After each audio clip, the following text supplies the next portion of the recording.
Alright, so the United States has many beautiful places to visit when someone wants to take a vacation, right?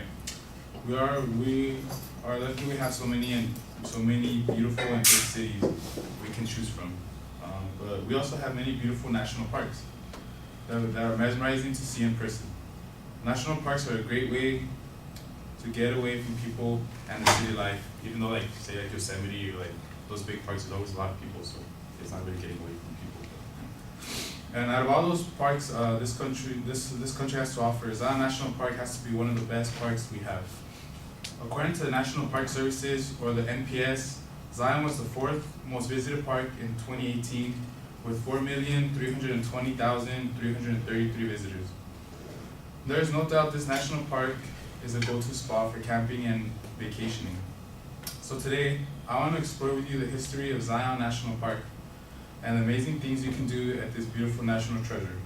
We will get into the history of Zion, then we will discuss Angel's Landing and the Narrows, which are both amazing hikes and one of the few things that Zion provides.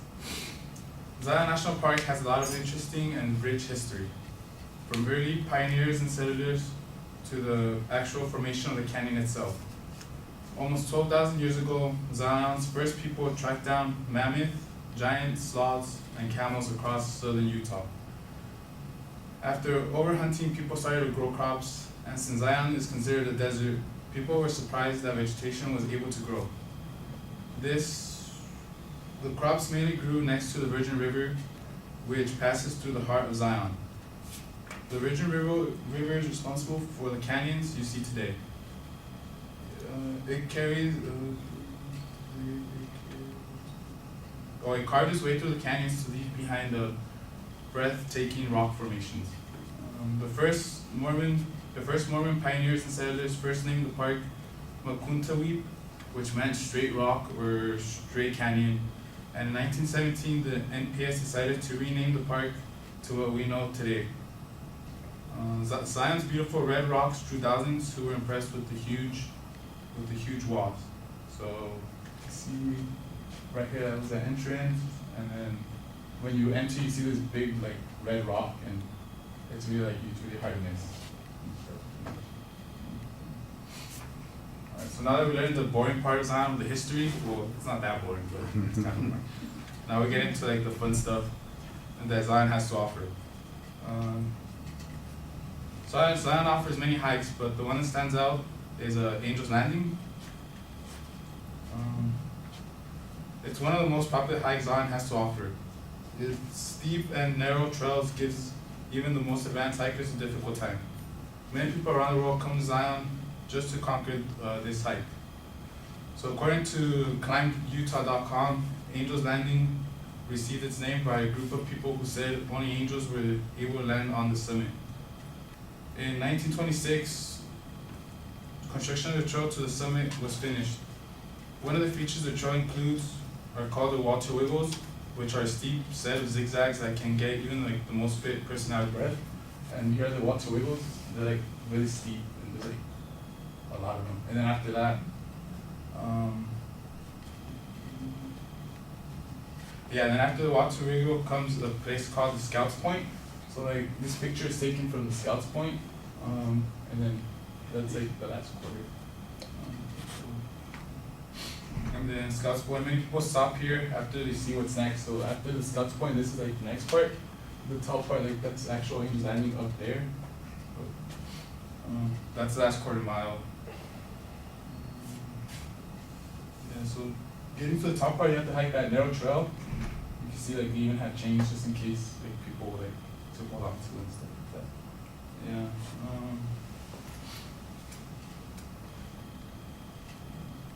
So also the view might come to price according to the Curiosity.com. Angel's Landing is one of the most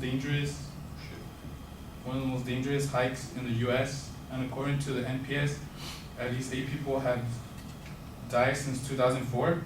So just make sure you come prepared. And then although Angel's Landing might seem like the top attraction at Zion National Park, it falls just shy of the Narrows, which is right there.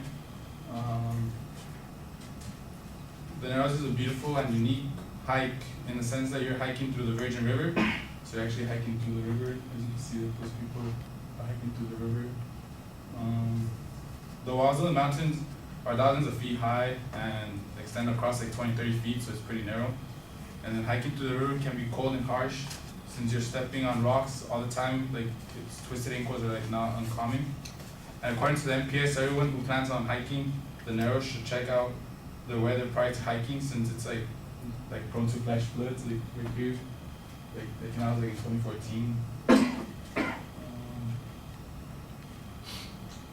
Yeah, so you don't need a permit to hike it unless you want to hike like the Subway series. You have to get down there like with special equipment and with the permit. And you should just take precautions when you do the hike, but the hike's pretty cool. I've been to that hike. It's really cool. So in conclusion, Zion has many amazing things to do in the other than the Narrows and Angel's Landing, and well, you guys should go visit it and find out yourself.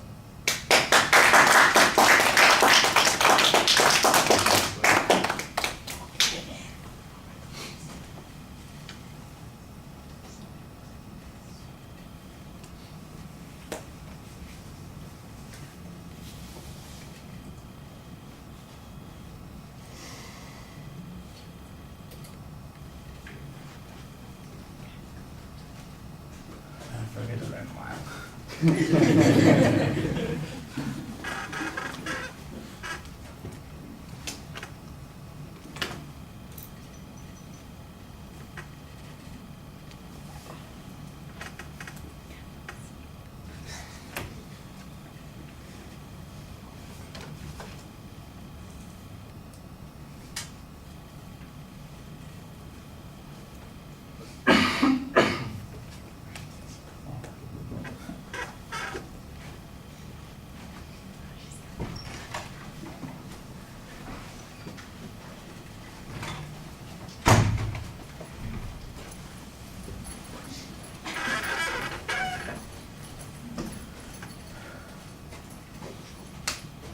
Bianca, you're not here?